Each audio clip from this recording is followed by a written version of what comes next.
Je dis souvent que je ne déteste quasi aucun moveset de Smash en soi, même les plus critiqués. Mais si je devais choisir le combattant inédit de Super Smash Bros Ultimate qui m'a le plus déçu, ça serait Byleth. Pourtant je vais le défendre, car j'ai moins de rancœur contre lui que contre comment il a fini à cause des discussions de la communauté Smash Bros.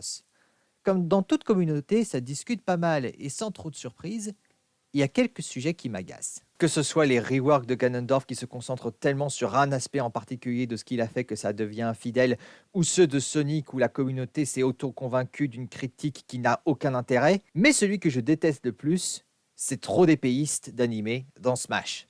Ce marronnier suit la série depuis au moins Super Smash Bros 4, très souvent remis sur le tapis.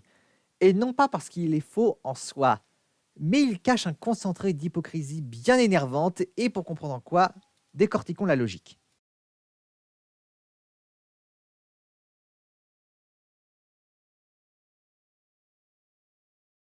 Commençons en douceur, recensons les combattants de Smash que l'on voit utiliser une épée. Smash en a en effet pas mal, et si on essaye de réfléchir à d'autres types d'armes dans Smash, elles ont peu d'utilisateurs dédiés, voire aucun. Et c'est parfois utilisé pour réclamer plus de styles de jeu inédits que la critique est faite. En soi, c'est tout à fait légitime. C'est vrai que voir des combattants avec des armes plus variées ne peut pas faire de mal. Mais même dans cet angle, je trouve que la critique est à relativiser. Regardons de plus près la liste. Globalement, on peut voir que la plupart de ces personnages ne tournent pas que autour de leurs épées. C'est le cas de 10 combattants, mais en même temps, chacun d'eux arrive à avoir un angle d'attaque intéressant inspiré de leurs jeux respectifs. Ainsi, ils ont beau utiliser que des épées, ils arrivent à se démarquer. Et encore, c'est sans parler de quasi l'autre moitié qui, eux, n'utilisent pas que des épées. Et il y en a, on peut même débattre de les qualifier d'épéistes tout court, vu à quel point ils l'utilisent peu. Ou du moins d'une autre manière différente. Et encore, c'est sans compter sur le point qui prouve que l'argument est peu pertinent dans l'ensemble, Ganondorf. Il n'utilise son épée que dans ses attaques smash, mais vu comme beaucoup de gens se plaignent de son moveset, pas forcément pour de mauvaises raisons, eh bien il y en a beaucoup qui demandent à ce qu'il soit refait, et entre autres réclament qu'il utilise son épée plus. Ironique, n'est-ce pas? Non? Ce dernier point illustre très bien le problème de moindre mesure de cette situation. L'épée est une arme très répandue, avec une grande portée dans l'imaginaire humain, et donc elle est très récurrente dans l'iconographie artistique. En sus, comme Smash Bros repose sur des personnages de jeux vidéo préexistants et leur gameplay, l'épée, malgré sa récurrence, devient un outil parmi d'autres. Et ça, la commu le reconnaît, jusqu'à un certain point. Parce que dans tout ce brouhaha, il y a une branche qui ne sait pas outrepasser ce détail, mais qui est au final assez limitée, à la fois en nombre, mais aussi en termes de profondeur de la critique. Parce que oui, ça ferait du bien d'avoir des combattants avec d'autres types d'armes, mais en même temps, c'est tout en fait. Qu'est-ce que tu veux rajouter au bout d'un moment? Je n'appelle pas ça un marronnier pour rien. Bref, on en fait vite le tour, et sa récurrence, au point d'être forceur, fait qu'au final une critique bénigne est tournée en dérision par d'autres parties de la commune tellement elles en ont marre. Le sujet ne devrait pas être tant houleux. Et sans surprise, il y a anguille sous roche. Car la raison pour laquelle elle revient si souvent, c'est à cause de son lien étroit avec un autre ras-le-bol. Celui indiqué entre parenthèses.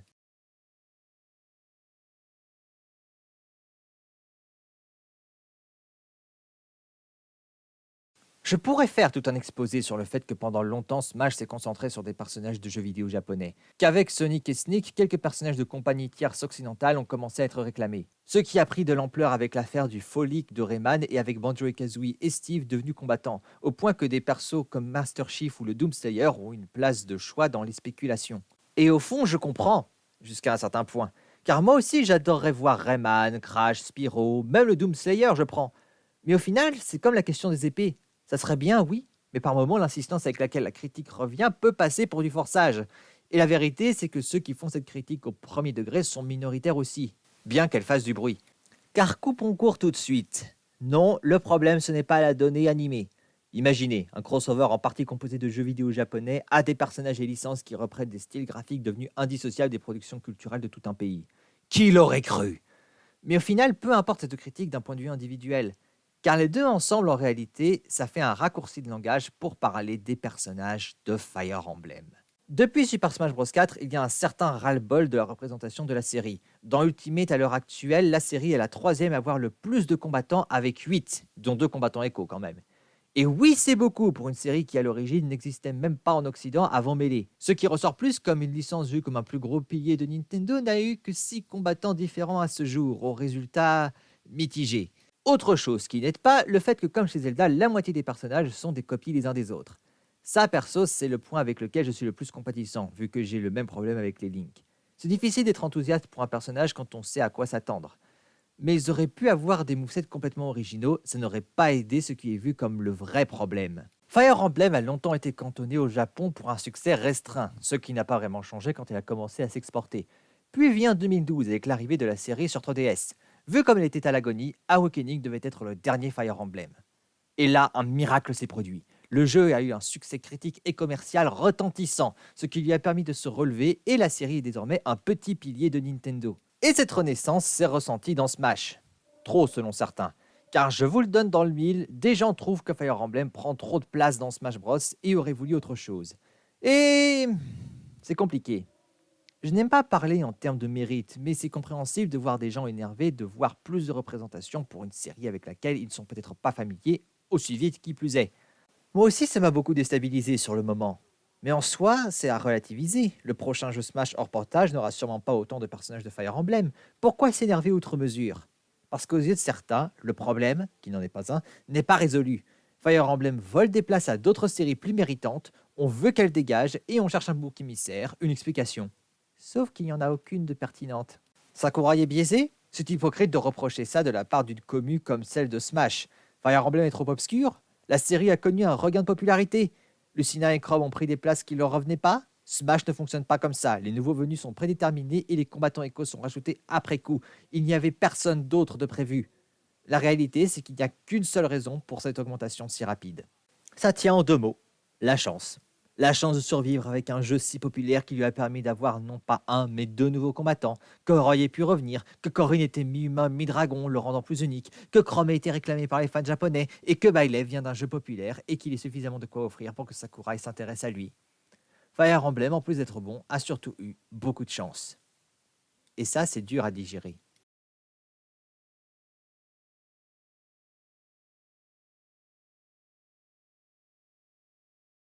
Quand une situation provoque une frustration et à laquelle aucune catharsis n'est proposée, c'est normal que l'on essaye de la chercher nous-mêmes. Ici, on a des gens frustrés qu'une série prenne trop de place dans un crossover, l'horreur, et qui cherchent à la rationaliser.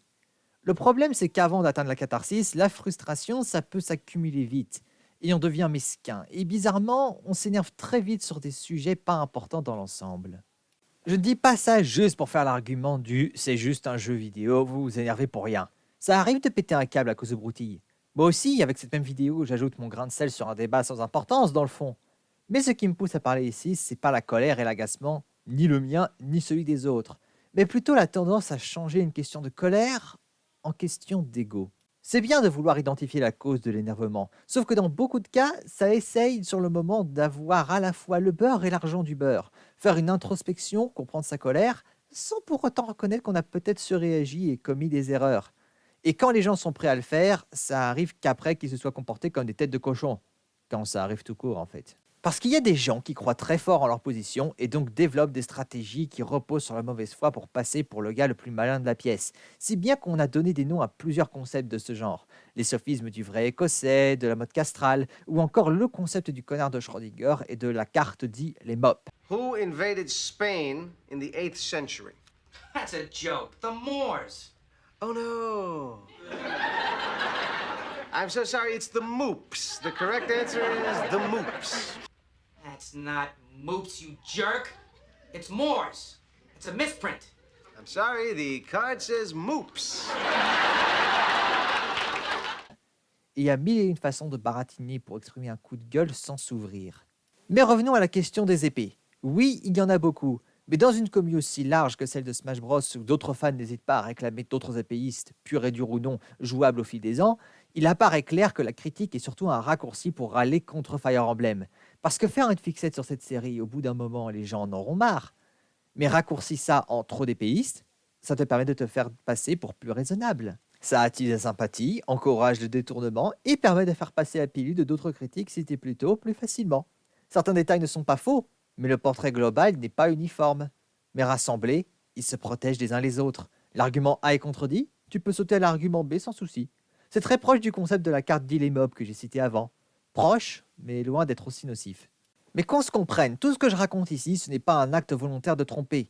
Ça va purement au feeling et s'en remet à la facilité intellectuelle. Parce que monsieur et madame tout le monde a une chance d'être d'accord avec au moins une de ces critiques, et elle ne va pas chercher plus loin.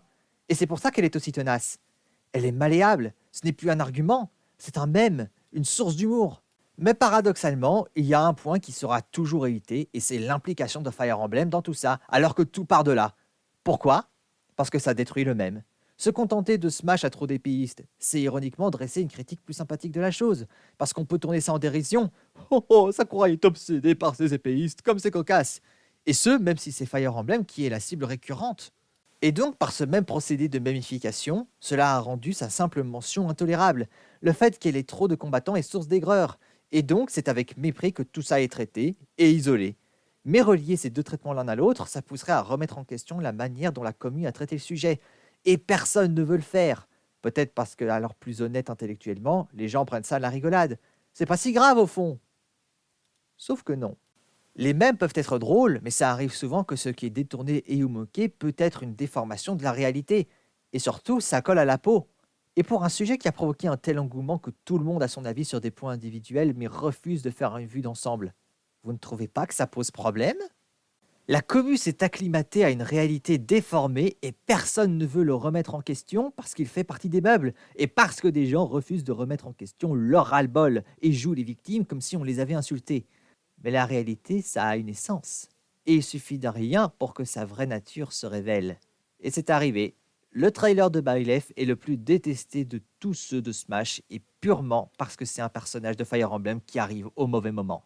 Et ce, quoique Sakurai ait fait pour essayer de rendre son moveset faussement intéressant aux yeux de tout le monde. Parce que le choisir lui pour répondre à la critique de « il y a trop d'épéistes dans Smash », je trouve que c'était une erreur.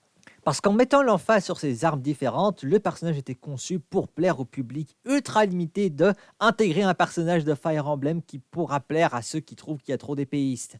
Et peu importe comment tu décortiques la question, c'est du n'importe quoi sur n'importe quoi. Déjà, cette logique, c'est comme si on avait fait un moveset pour Meta Knight où il utilise un de ses matelots pour chacune de ses attaques. Ça part tellement dans une direction spécifique que ça en devient infidèle. Ça trahit le personnage. Ensuite, Byleth n'aurait pas pu se démarquer avec seulement une épée. I see. Too many swordsmen, are there? And you wield the sword as well? What will you do? Mon œil, il a une épée fouet comme Ivy de Excalibur. Et même si ça suffisait pas, il peut utiliser des gantelets armés de griffes. Il pouvait déjà se démarquer rien qu'avec ça. Mais surtout, Byleth allait poser problème de toute façon parce qu'il vient de Fire Emblem. C'est un sabordage. Sakurai a tout fait pour que le personnage plaise à un public bien plus de niche que le même prêtait à croire, tandis que les gens qui étaient contre son intégration n'allaient jamais l'accepter de toute manière. Et même lorsque leurs couleurs ont été révélées au grand jour, le même survit et il est encore traité comme un fait. Alors, toujours marrant votre mème à 2 balles?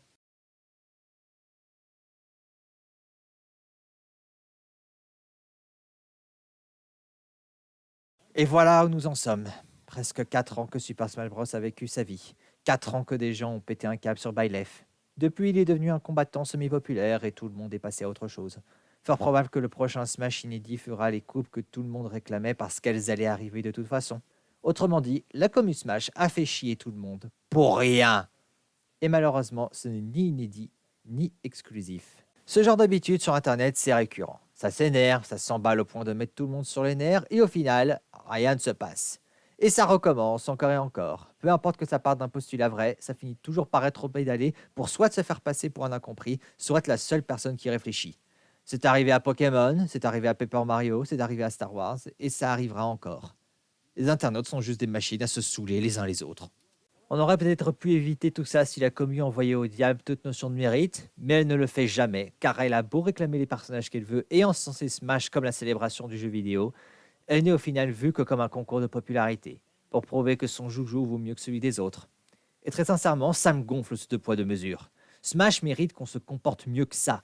Mais encore faut-il bien identifier le problème et le régler. Et ce n'est pas Sakurai qui décide les personnages qu'il veut, mais la commu Smash qui allait trop loin dans son coup de gueule et qui, au lieu de reconnaître avoir dépassé les bornes, préfère regarder ailleurs et faire bon chic bon genre en se concentrant sur des détails peut-être vrais, mais surtout utilisés pour changer de sujet.